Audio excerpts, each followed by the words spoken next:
আসসালামু আলাইকুম দর্শক, দেখতে পাচ্ছেন এটা একটা MPPT boost solar charge controller. আসলে এই কন্ট্রোলারের যে কাজ তা আপনাদের কাছকে বলবো, হয়তোবা আপনারা অনেকে জানেন না। যারা জানেন না তাদের জন্য এই ভিডিওটি।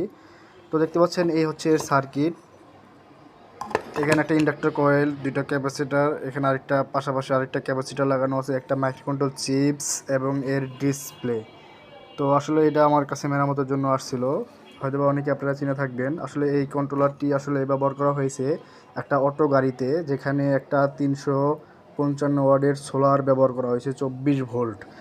আসলে গ্রাহক এই প্যানেলটা তার সোলার গাড়ির উপরে সেট করেছেন এবং এটা দিয়ে তিনি তার 60 ভোল্টের ব্যাটারিকে চার্জ করেন।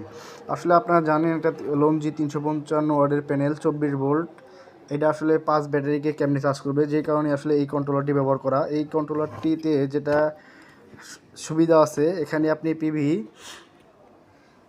18 থেকে পিভি 12 থেকে দেখেন 50 ভোল্ট ইনপুট ভোল্টেজ, 12 থেকে 50 ভোল্ট ইন করতে পারবেন। এবং আউটপুট এখান থেকে আপনারা দেখতে পাচ্ছেন ব্যাটারি সিলেক্টেড, দেখেন 24, 36, 48 এবং 60 ভোল্ট এবং 72 ভোল্ট পর্যন্ত এটাকে বুস্ট করে চার্জ করতে সক্ষম।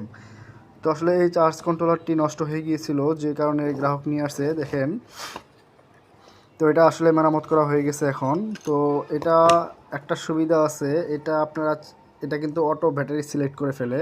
আপনার ইনপুট যা দিবে, পিবি ভোল্টেজ যাই আসুক না কেন, সেই ভোল্টেজটুকুকে বুস্ট করবে এবং পরিপূর্ণ অ্যাম্পিয়ারে সে আপনার গাড়ির ব্যাটারি অনুযায়ী অটোমেটিক সিলেক্ট করে হয়ে এটাকে ব্যাটারিকে চার্জ করতে সক্ষম। যা গ্রাহক সারাদিন রোদ্রের ভিতরে গাড়ি ব্যবহার করতেছে, অনেকটাই তাকে ব্যাটারি সেভ করতেছে, লং টাইম ব্যবহার করতে পারতেছে, গাড়িটা চালাতে পারতেছে গ্রাহক। তো এই কারণে এই কন্ট্রোলারটি সে নাকি কিনেছে 7,200 টাকায়। আসলে দেখেন এখানে 7,200 টাকায় আসলে কি কম্পোনেন্ট, তবে মোটামুটি ভালোই সার্ভিস দিছে, কাস্টমার বলতেছে না অনেক ভালো চলতেছে। তো এটা আসলে যে সমস্যা হয়ে গেছিলো তা সমাধান করা হয়ে গেছে, এটা বন্ধ হয়ে গেছিলো পুরোপুরি, তো এটা আসলে ঠিক করা হয়ে গেছে। তো দেখেন এখানে আপনাদেরকে দেখাই, আমি যেটা যদি ব্যাটারির সঙ্গে কানেক্ট করে দেই, তো দেখেন এখানে একটা জিনিস আপনাদেরকে দেখাই, আপনারা দেখতে পাচ্ছেন কি না।